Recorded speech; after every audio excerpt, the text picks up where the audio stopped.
Welcome to Building Fortunes Radio. Make sure you check us out at buildingfortunesradio.com. Along with KISK, our Keep It Simple Circle marketing partners, we are here to help our Humongous AM and Humongous FM radio customers build their businesses and make the world a better place. At Building Fortunes Radio, we know how much your business means to you and the people important to you. So join us to make the world a better place. Spread the word, tell a friend, and go make a difference in your world. Now on to our show with your host, Peter Mingils. Take it away, Peter. Hello, everyone. Peter Mingils here. You are listening to us on the Building Fortunes Radio Network platform, and I am proud to announce that I think we're broadcasting this, of course, on all the major podcasters. Those are the audio ones. You know, Amazon's podcast, Apple's podcast, Spotify. We have, iHeartRadio, a whole bunch of other ones as well. But just recently we figured out how to easily convert these to YouTube. So this is going to be broadcast out on YouTube, even with closed captions. So we'll see if they spell my name right. And then also, same thing on Facebook, and we're working on LinkedIn, and we're also working on X as well. So if it looks like this is everywhere, it probably is because it is. And tonight we are here with Patrick Seaton on his radio show, the Patrick Seaton radio show called Innovative Management Tools. He's got a domain name by the same name, innovativemanagementtools.com, and he's an author, wrote a couple of cool books with cool titles. He's been a business consultant for more years than he wants to admit, but it's good. He's good at it. And he also is been doing this radio show for a little bit, well over a year or so. But probably approaching 70 or 80 radio shows, maybe even more? No. You might even be approaching. It's getting close to 2 years and over 100. Oh, wow. Okay. So well over 100, yeah. Well over 100. Jeez. And as a result of that, you can go to Building Fortunes Radio, look for Innovative Management Tools, and look for Patrick Seaton and be able to hear as many of those as you want to. You'll have a hard time. You'd probably have to, if you have to binge out on these things, it'll be a long time. So pace yourself. And if you will, you could listen on YouTube or whatever at 1.5 speed if you needed to, still get that value. But you can always DM him at Patrick Seaton on LinkedIn and also find him on his website. But he's got some really great things to be talking about. And we might be joined by our Canadian gal who had to flee, if you will, last week because she heard tornado warnings. And she's okay. But Patrick will introduce her as well, and she might be here. But we are here to talk about whatever he wants to talk about, and I'll share with you. You'll take some notes. You'll probably need to listen to this stuff again, and you'll definitely want to take action on whatever action step he's got ready for you on this Innovative Management Tools, the digital platform that he has, that he's converted all his very old-fashioned tools into being really cool, state-of-the-art, if you will, stuff that actually can make a big difference in your business. So, Patrick, thanks for being here. Well, thank you, Peter. It's always a pleasure to be here. And yes, as you said, I'd expected Donna to be joining us, and if she does, she'll pop in and she'll say hello, and then we'll just kind of roll her into the conversation. But I know that where she's at, this week, which is very strange, she's had some tornado weather, and so maybe she's in her basement again. For all I know, just hanging out with the cat, making sure everything, let it go by. But, so, yeah, this is really it's hard to believe. I switched system, or my list to know which show this was, but I know we were on many shows, and we've done, well, I know on this new one we're on show 20, and I think the other one we were on at least 80 to 90. So we've got to be up and passing 100, and it's amazing. It feels like it was just yesterday when we started. And today I've got a brand new topic for the listeners. The topic for tonight, I'm going to switch. Sometimes I do process, sometimes I do neuroscience. Tonight I want to do a sales topic because I work heavily with solopreneurs and coaches and consultants who have to sell their services, but they really don't like to. And I'm a sales coach for those who want to have a different way to sell and have selling not feel icky. So tonight, the topic for tonight is actually one that I get probably from every single person I coach at some point, and that is the question of pricing and pricing their services.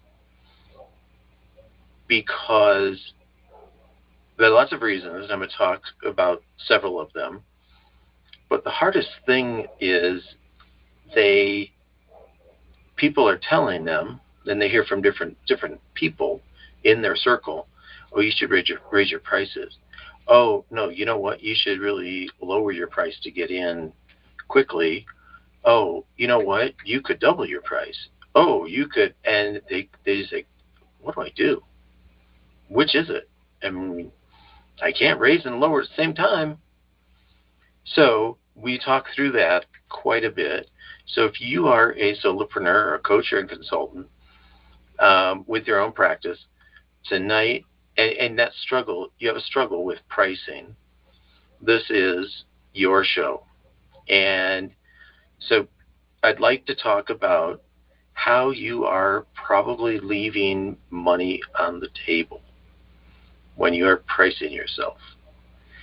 And there is a fair bit of logic and thinking that goes into this, but also it's the way that you do your sales process.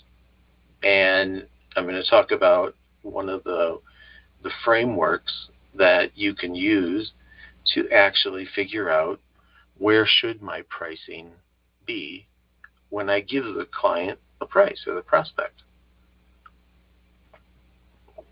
So I'd like to talk about 4 ways that people potentially could be leaving price on the table. And the first one is a certain strategy. And I'm not saying that any of these strategies or things are wrong. Everyone picks their own. However, they're good things. They are good things to think about. And the first one that I want to talk about is the cost plus.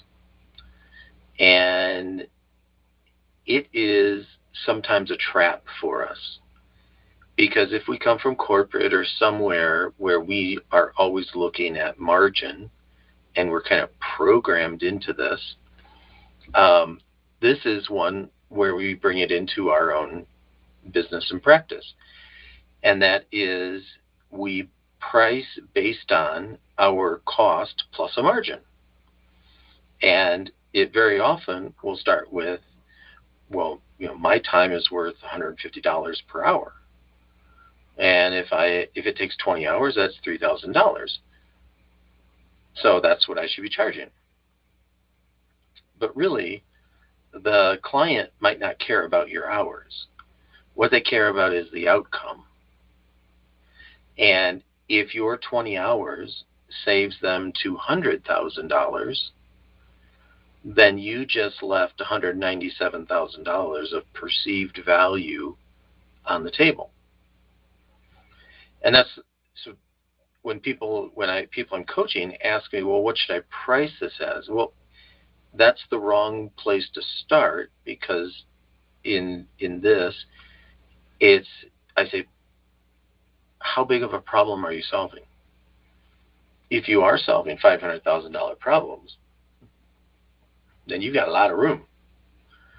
But if you're only solving $5,000 of problems, you can't charge $10,000, because there's not any value there. They're losing, or their perceived feeling is that they're losing. So the cost plus is okay, but it's kind of looking at it from you're looking at your solution as opposed to what is the problem and how big is it. The second one that I see is what I'll call the comparison anchor. When you don't set the value anchor, the buyer will. and they'll anchor to the cheapest comparable option they can find. So, because buyers are very savvy, they look up a lot of stuff these days, and because they can. So they could be asking themselves, why should I pay you $5,000 when I can get this on Fiverr for $200? And if you haven't set the value before you give a price, and you become a price comparison, you've already lost, because you're letting them set that frame of whatever you're offering and providing as a service, what its value is, and they will go to the lowest value they can find. Now, that doesn't mean that they're getting the same quality, they're getting the same attention. They don't know that, but they are looking at that as a starting point. Now, if really you are competing with Fiverr and they know you could probably go above 200 and maybe even to double that, because they'll be talking to you directly. They might have a relationship. There's some trust there, and they don't know that through the Fiverr. It's kind of they can see the reviews, but a lot of it might just be, I hope that I'm going to get good quality work. However, there is a saying as well, you get what you pay for. And so if truly something is worth, $2,000 and they're only paying $200, then maybe what they're asking for is $200 worth of quality. The next one is what I call that emotional price barrier. And for many experts, the hardest part of pricing, it really isn't the math. It's the emotion that goes with it. And there's sometimes especially if you're just starting off your practice, even though you have an amazing resume, CV, list of qualities, and you can do the work without flaw, there is always that imposter syndrome. And we start asking ourselves, well, who am I to charge that much? What if they say no? What if they think I'm greedy? Those reactions, those questions, those little voices in our head, those are our crocodile brain responses. And the crocodile brain is the gatekeeper in our head that says, is this safe? Wherever I'm at and listening to, and it's listening to the voices, is it safe? And do I want to go down this road, or does it feel a little scary? And when it feels scary, who am I to charge that much? What if they say no? How am I going to feel? Oh my gosh, they're going to think, and we take it personally, and okay. We need to not think of this personally and as rejection. Your pricing really is often a confidence problem in yourself. If you know, I would say it's confidence and understanding what you're really doing and the value, the importance of what you're doing for your clients. Again, it comes back to, if you know for sure that you are solving $500,000 problems and you're confident about that without being egotistical, but you know that that's what comes out of it,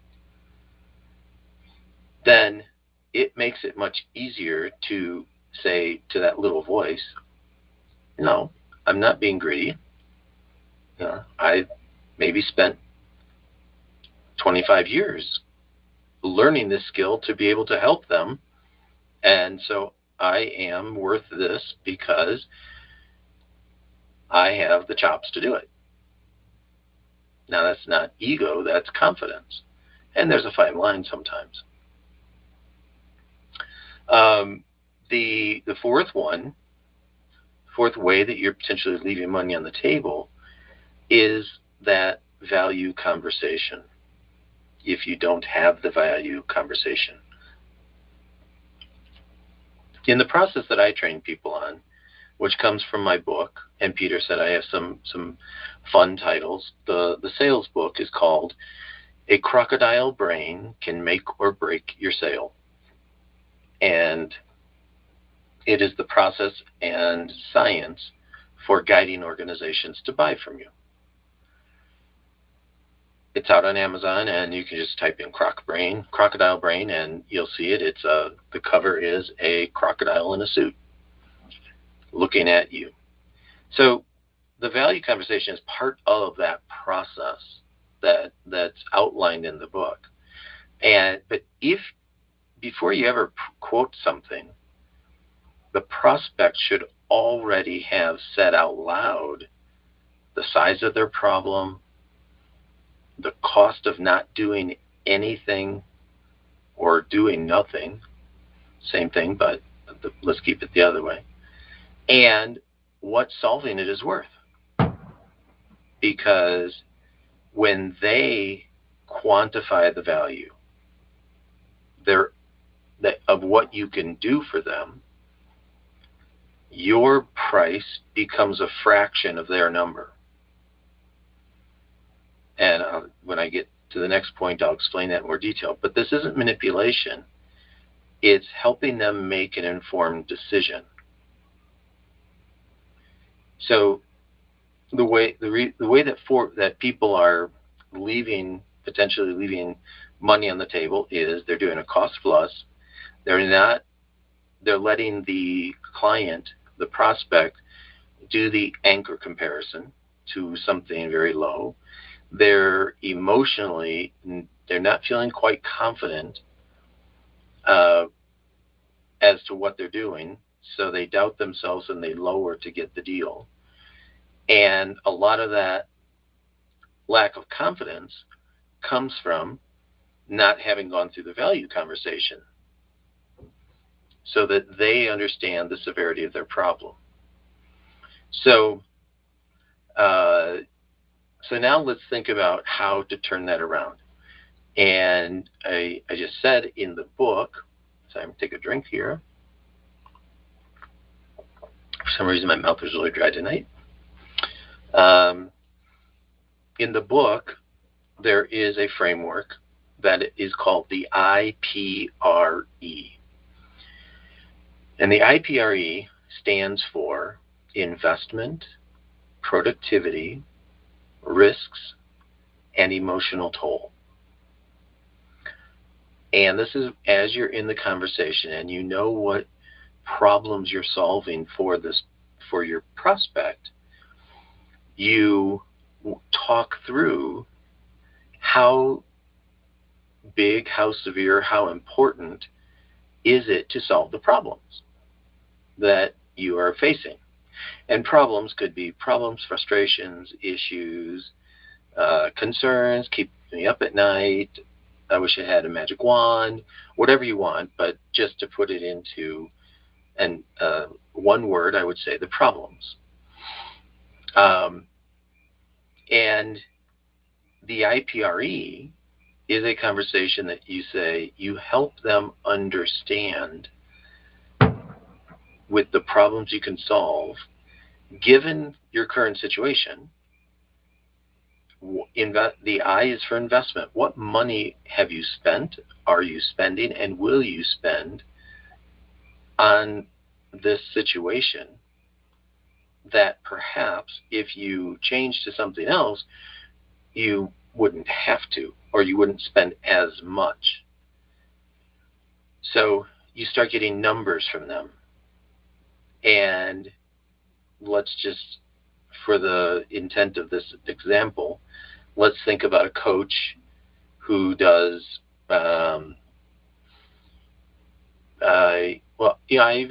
I use this with a woman who did yoga.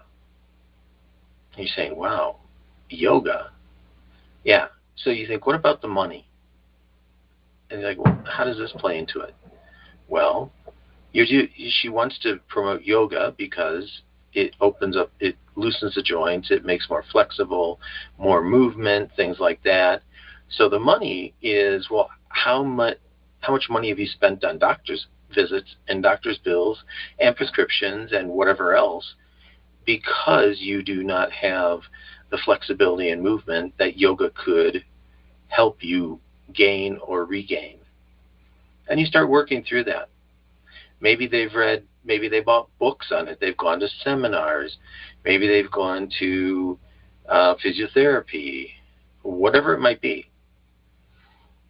Then the P for productivity. Well, given the fact that you can't move around that great, what is that doing to your productivity? It's like, well, I'm just slower. Oh, well, how much? Let's just think about something. Like your staircase. Do you have a staircase in your house? Yeah, I do. Okay. Can you go up it? Well, no, going up is, it takes me a little bit longer. Okay.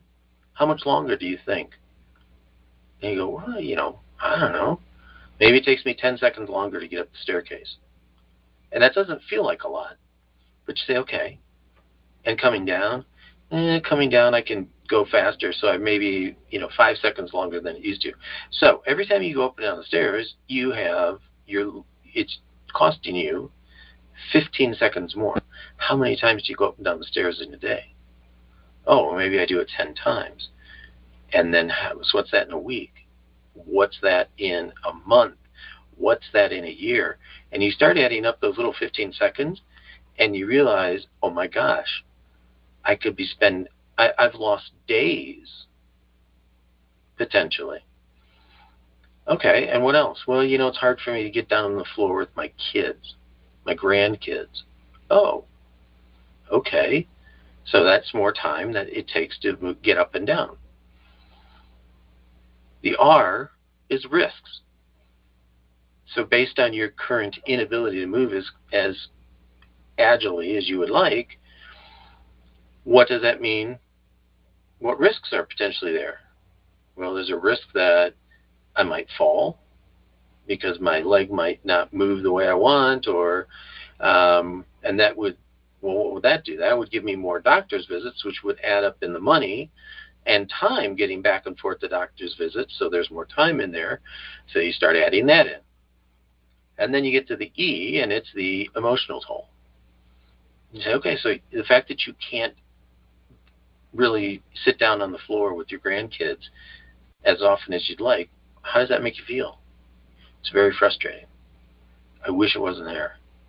It makes me mad. I can't do things with my friends or with my family. I'm always the slow one, and it embarrasses me. And you have all the emotional things that come out of it. And when you add all that up, that's where we get back to the whole thing of the value of what you're solving. Now, this woman with yoga, there were yoga classes for $100 or whatever the package was, or the class. She wanted to provide a package that would be $5,000 over so much time. And she's like, no one will pay that. I said, well, why not? It's too expensive. Yeah, but if you add all the things up in the IPRE, it might be that you're solving a $90,000 issue, and what does emotion cost if you had to put a price tag on it? And when you put it in that perspective and you set the value, you set the comparison anchor, and you don't look at your cost plus, it helps to take away the imposter syndrome that I talked about. You don't say, oh, gee, can I really do this? Well, yeah, you can. You can price it that way because you know that when you help them see whatever problems you're solving, it costs a lot more. So that is the framework that's within my book. And then also, it is the framework, one of the frameworks, that is embedded into a tool that I have developed and launched last year that is called Ask Alex. And that is at askalex.coach, and it is a sales thought partner. And it, for those solopreneurs, coaches, consultants, anybody who has to sell but doesn't like to sell, or they aren't really sure how to sell because that's not their zone of genius and their expertise, it is the sales process and these frameworks built in so to help you have these kinds of conversations and teach you how to have these kinds of conversations so that you can feel confident about what you're selling and how you're selling it. And when you go through these conversations with the prospect, the IPRE, it doesn't really feel like selling. It feels like you're problem solving, and they want to solve the problem if their problem is big enough. So your price does not feel like an attack on their brain. Your price is a welcome solution. So if anybody is interested in Ask Alex, I would invite you to go to askalex.coach, and you can get a 7-day free trial. Then we reach out, let's talk about sales. If you are in a position that you really need to sell and you don't know how, you just don't know how, and you would like some coaching, be more than happy to talk about that. I do one-on-one coaching. I'm not trying to put this as a infomercial, but a lot of people just like having human one-to-one coaching. And this is something that I do with a person for 4 to 6 months. And then I say, go on, do it. Be free and go sell some stuff. So, Peter, that is those are the things that I wanted to talk about for why people are probably leaving money on the table. And I'd love to get your thoughts and comments on it. I don't think Donna joined us, but would love to get your comments, please. Sure. So there's a few things, and I try to take a look at different scenarios. So I've probably sold more things than the average person, maybe even listening in, because I've taken a zillion credit cards when I was in direct sales, like selling vacuums and shampoos and all those other types of things, and then also selling my own product as well. So sometimes the products were already given to me, and then we had to negotiate the price of the product. And then, that was a whole thing, like learning the philosophies and the techniques of being able to sell a product where really the product was fixed by the company. I couldn't charge more.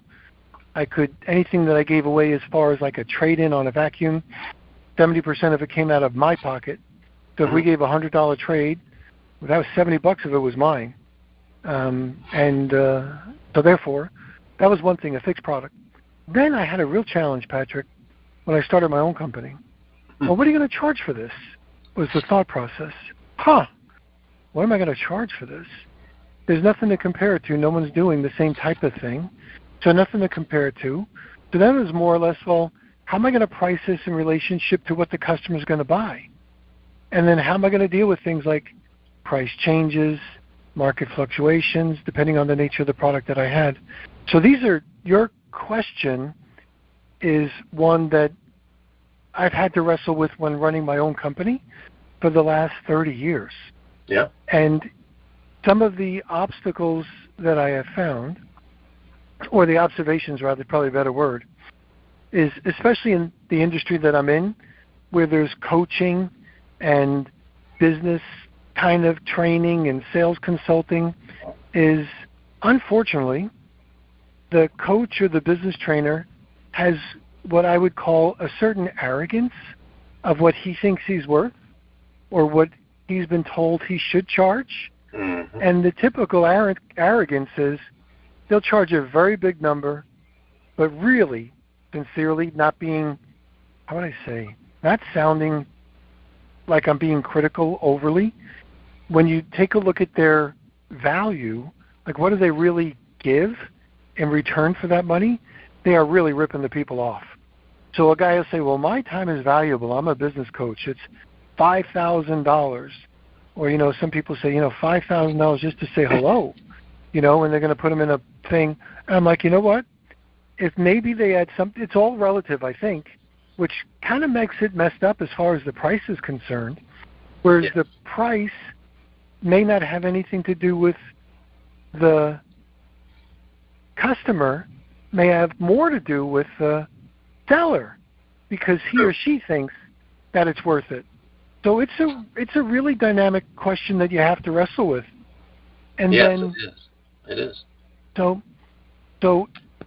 in relationship to my philosophy, which is, by the way, something that I know, when you say leaving money on the table, I know, is many times I will make the quote-unquote sale because I want the business and I want the referrals and all those other things.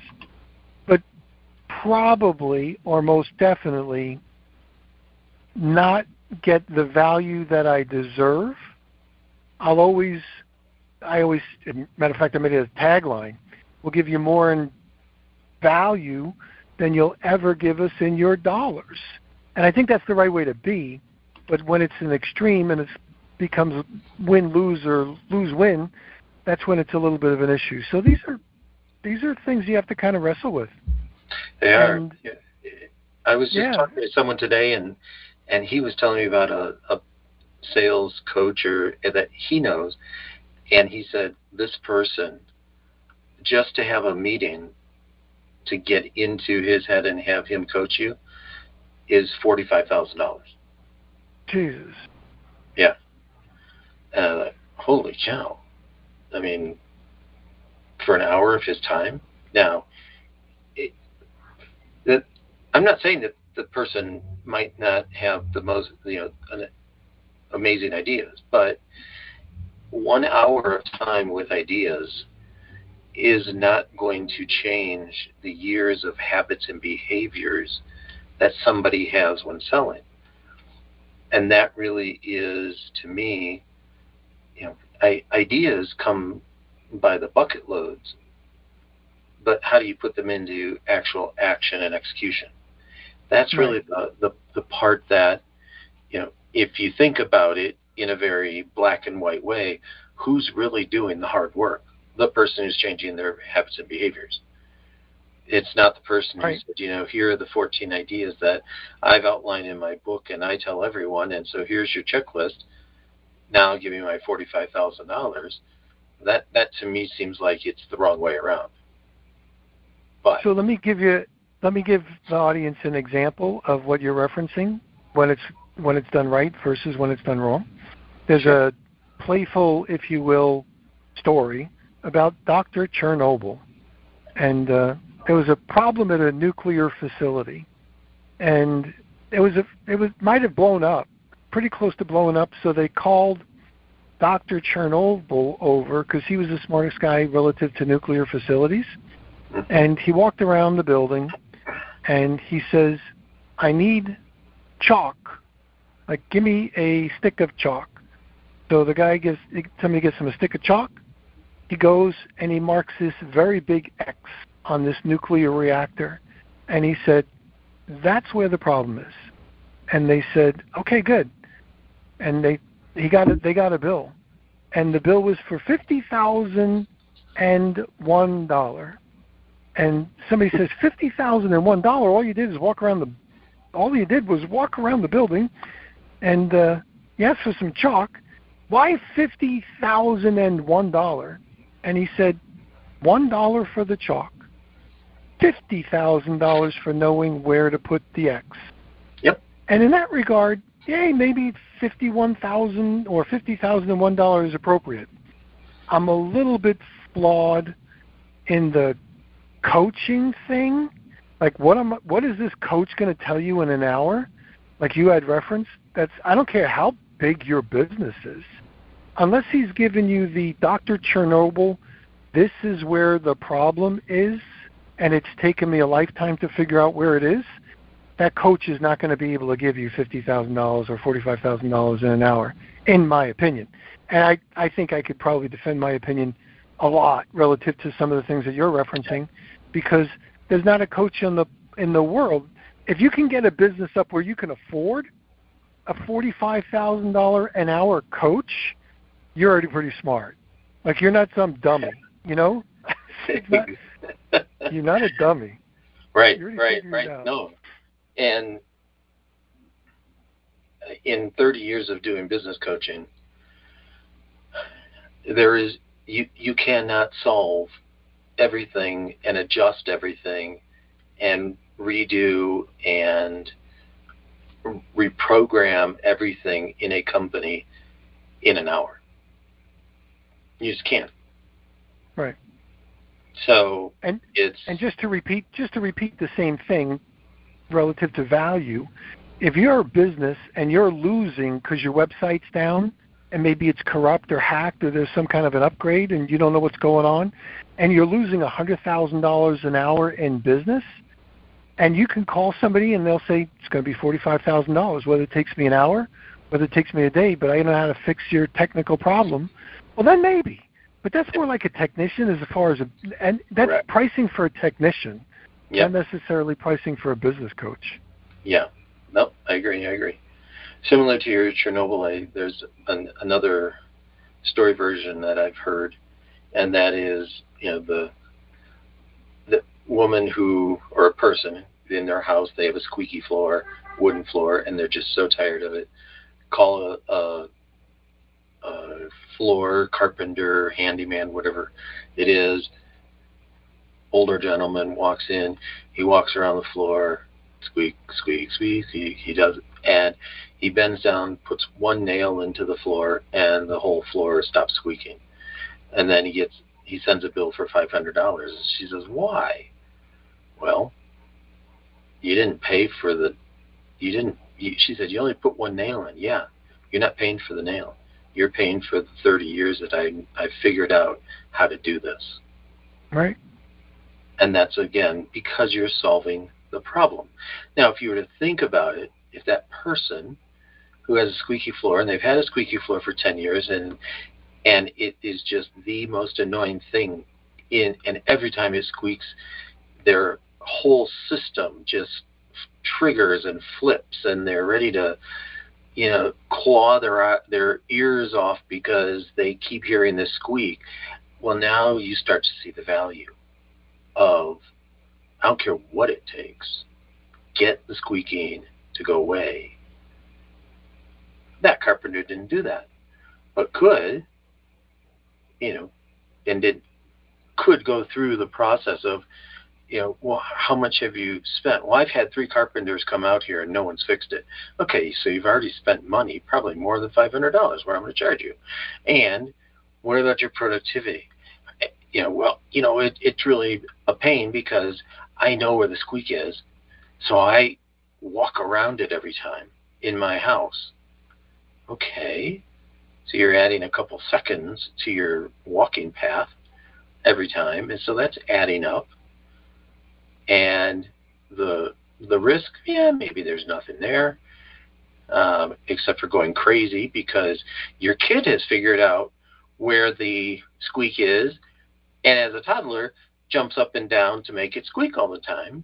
So there's a risk of maybe going crazy. And then you've got the emotional. I'm just so tired of this. I've asked my husband to look at it. I've asked friends to look at it. I've asked this. I've tried this. And now I'm just so frustrated. Well, when you add all that up, that $500 bill doesn't seem like a whole lot when it's presented. The problem is, here's the challenge. That carpenter in that story already solved the problem and just sent the bill.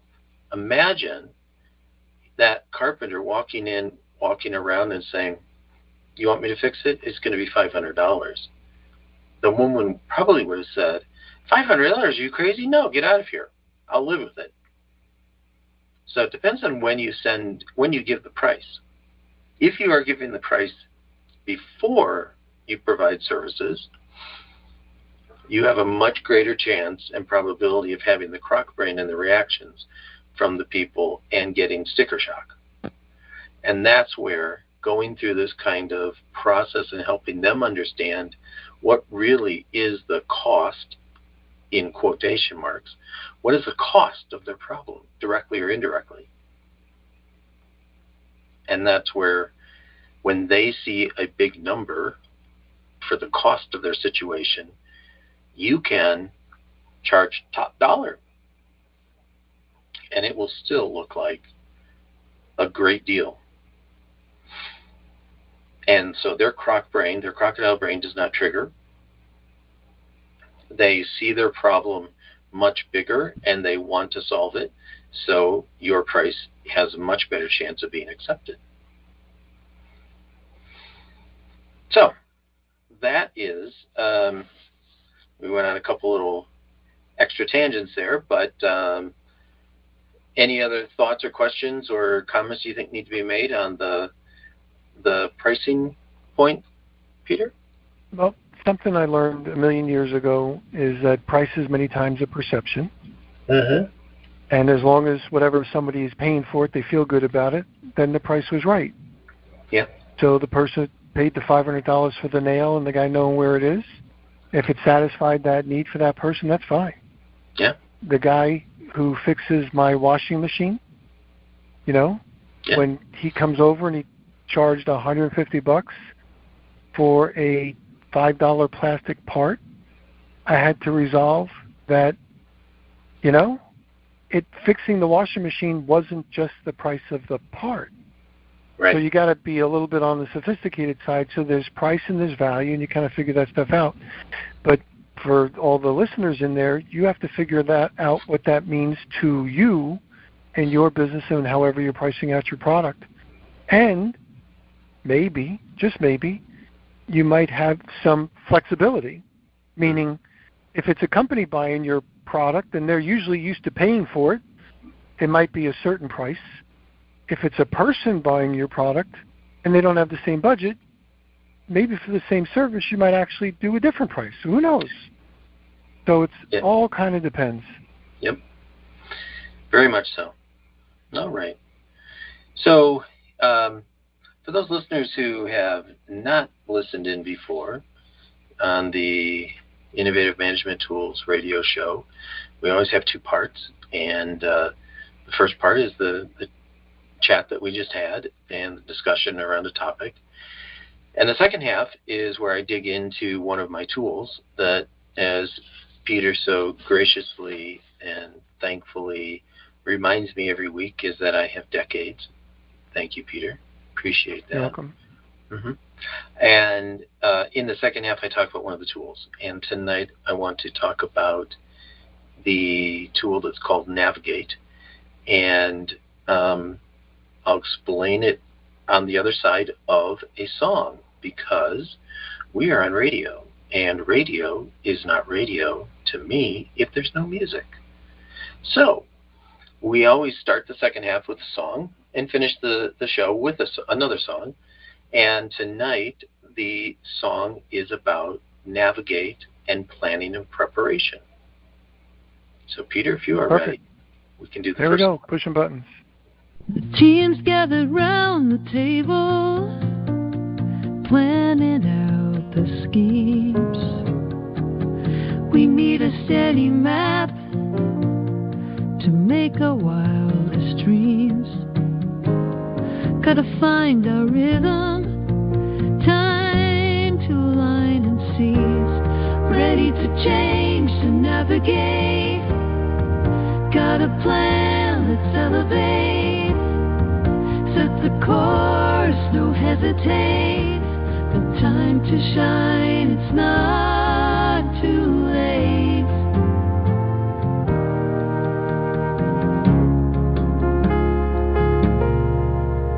Pause, regroup, it's the pattern. We start the fall behind. Let's dig into the why and clear the tangle line. The answer's in the prep, a streamlined state of mind, ready to change, to navigate. Got a plan, let's elevate.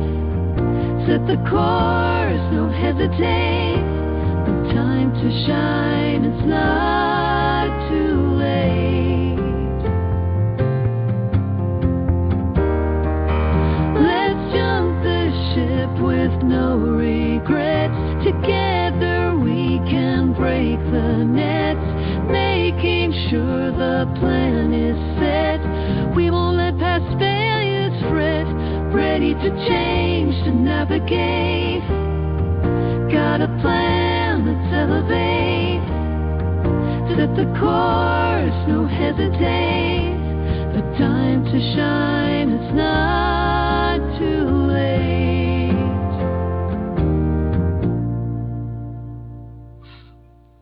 Cool song.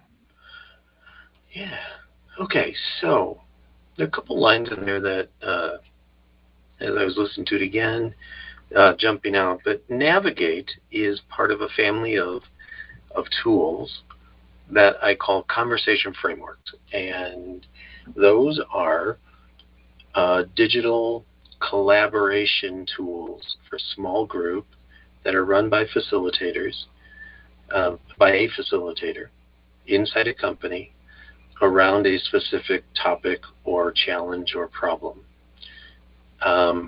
They're typically done within 4 hours as an activity, and they are designed to have incremental improvements and progress.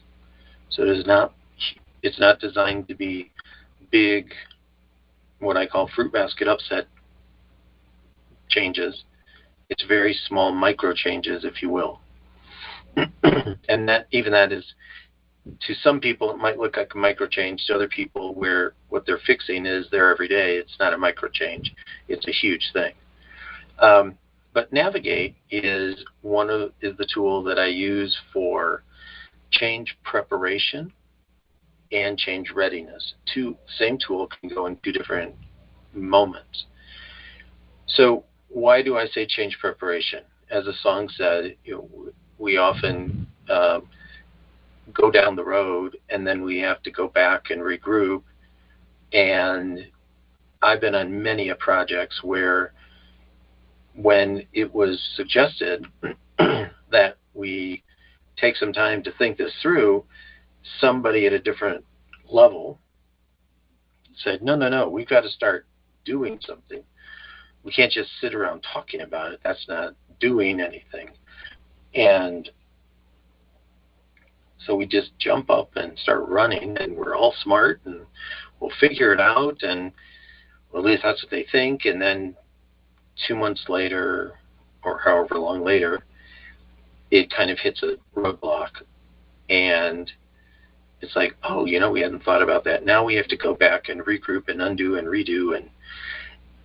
And then when you talk to the people who are in that project or who were doing the work, they often will say, yeah, we knew that. We could have told you that, but you didn't listen to us. You didn't help us. You didn't listen to the knowledge we had when we were looking down the road and could see this, because we know what the work is. You have the idea, we have the work. And that's the whole idea around Navigate for the change preparation, is before you say go, do we have all of our ducks in a row? Let's bring the right people to the table and see what's missing, so we don't have to regroup every time and slow down, and it costs more. It's kind of in the old saying, pay now or pay later. And when you pay now, you pay 4 hours of time and thinking about it. When you pay later, you now have more time and more money and more cost, more frustration, more emotions. You've lost productivity that you cannot get back. So it's always more expensive. Now, I said that this could be used also for the other side of the coin, which is change readiness. So let's say that you have a project that has been going on and everyone's been working towards it, and the sponsor says, hey, you know what, I think we're ready to go. The calendar says we're ready to go. The project team says we're ready to go. Are you really ready to pull the trigger and launch it? You can use the same tool as a way to bring the right people together and say, okay, we all feel that it's ready to go, but if we look down and into the different waves or the levels or the people where this is going to be the day-to-day new way of working, are they ready? Because what a shame it is if all the work has been done, you launch it, and then you find out 3 weeks later that the people who needed to know about it and for the day-to-day execution were not ready, and it falls apart or it slows down or something else. So it's called Navigate, for navigating the sea of changes and navigating the preparedness for going out into the ocean, if you like having visuals in your head. And on the flip side, for the readiness, it could be, let's navigate the potential backlash if we're not ready and we launched it. So that is the conversation framework called Navigate, and they are, the way I do it with companies is, if they're interested in this, they appoint a few internal facilitators in their company, and then I train those people, those facilitators, on how to run this tool. And then after they're trained, the company has lifetime unlimited use of the tool, and they can run around all the projects, all the things that they need to look at for readiness and preparation and readiness. And they never have to pay again unless they want more people trained on how to be facilitators. So that is the conversation framework of the week. And any thoughts on that, Peter? Nope. I think you got to price the right way for sure. So it's great value, especially the idea if somebody's buying it is smart and they use it over and over and in all the different applications, is probably one of the best dollars they'll ever spend. Well, and so because we were talking about pricing, let's talk about pricing. Yeah. So I train people, the facilitators. That training is 2 hours. And the cost for the training is $960. Now say, wow, that's $960 but if you can take care of one project, or you can run this on one project and you avoid that regrouping and undoing and redoing on any one project, you've paid for this thing multiple times over. And so the value, speaking of the value and the perceived, and it's what is the cost of starting a project and it needing to stop at a certain point and pull it back and undo and redo people's work, all the time and effort and the energy and the emotions. That is, you could say, if I went through the calculation, a company might say one project, when you think about all of that, might be $30,000, $40,000. And so it's $960. So someone might say, well, then why aren't you charging more? Using my own, what I was saying, am I leaving money on the table? Well, what I want people to do, my goal, is that they have this tool and they say, you know what, I love this tool and I'm going to add it to my toolbox. And what more do you have? Well, I have 28 different tools, just like Navigate, but on different problems. And if they say, but I'd like this one, and I'd like this one, and I'd like this one, now I'm helping them solve lots of problems. And I don't feel that I'm leaving money on the table because I could have a long-term client with training, with some surveys, things like that. So I'm looking at it from a different perspective. But yes, if that was the only thing I was selling, I might walk people through my IPRE on a project and then charge them $5,000 for one tool. So if you're listening, you'd say, please don't change your way of thinking. Yeah, sign me up for that 960. So that is an interesting, just what Peter was saying.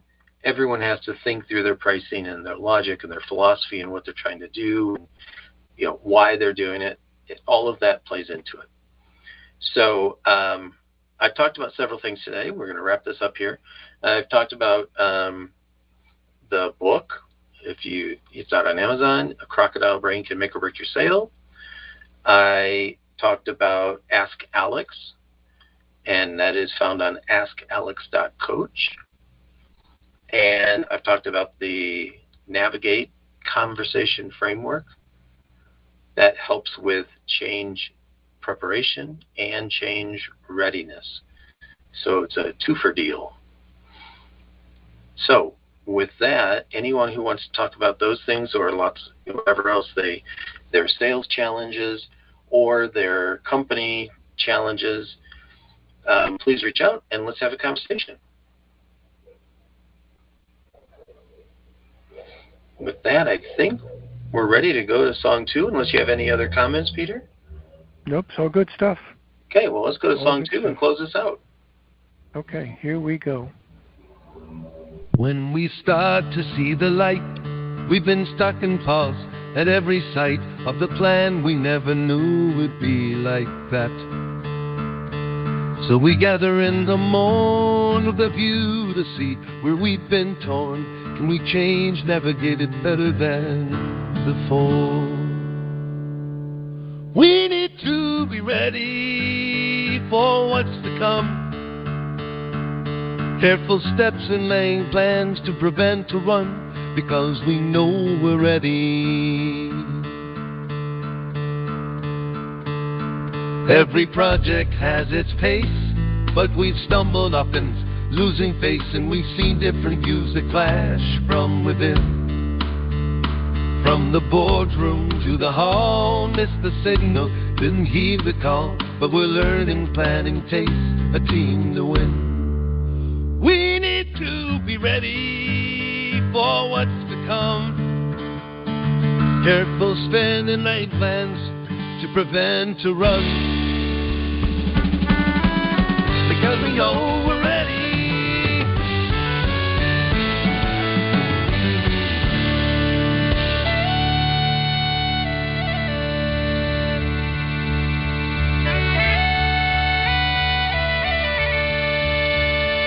Take the time to plan it out.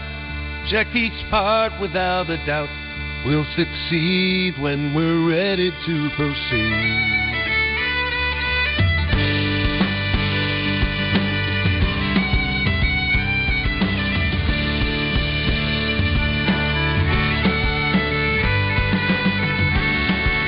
We need to be ready for what's to come. Careful steps and lane plans to prevent a run, 'cause we know we're ready. I have no idea where you get these songs from. I have no idea. They are fun, aren't they? They are fun. I couldn't tell where this one was from.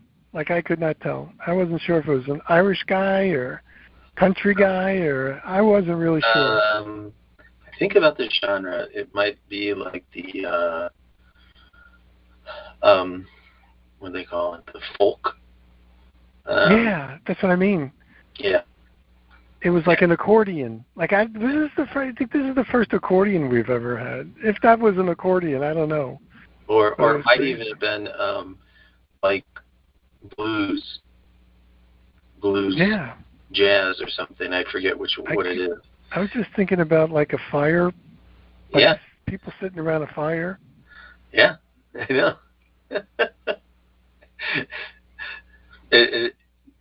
That's to me that's what makes a good song, is that you hear it and you just kind of get brought into some picture in your head. Yeah. Whatever it is. And this one did have that folksy campfire kind of feel. Yeah. But it was very good because it said, we need to be ready for what's to come. And so that's the pay now or pay later. And we will proceed when it's time to proceed. Don't jump ahead just because someone says we got to go, because paying later is always more expensive than paying now. And so, Peter, it has been a delight. I'm really sad that our esteemed friend and guest could not be here. I hope she's okay. I will find out tomorrow. I'm sure she is, but and I will do my best to get her back next week to be on the show, because she always has some amazing insights and perspectives on everything that we're talking about. So with that, I'd like to thank you, Peter. Thank you to the listeners. Please reach out. As Peter said, don't be afraid to listen to this again, and reach out and ask any questions you have about it. Let's talk. There you go. Well, check them out. Make sure you go to LinkedIn, and you can direct message Patrick Seaton from there, or you can actually check out the description we have. We have all different kinds of things in the show notes with some of the links that Patrick has referenced as well. I'm going to catch everybody next week on the Innovative Management Tools Radio Show with Patrick Seaton. You've been listening to Building Fortunes Radio on buildingfortunesradio.com. Thanks for listening. Building Fortunes Radio is part of the Humongous AM and Humongous FM radio network. Be sure to check out the buildingfortunesradio.com website to listen to your favorite shows. You can also hear us on Humongous Radio and wherever you find your favorite podcasts. It's been our privilege to have you listen in. At Building Fortunes Radio, we wish you the success you deserve and are willing to work for.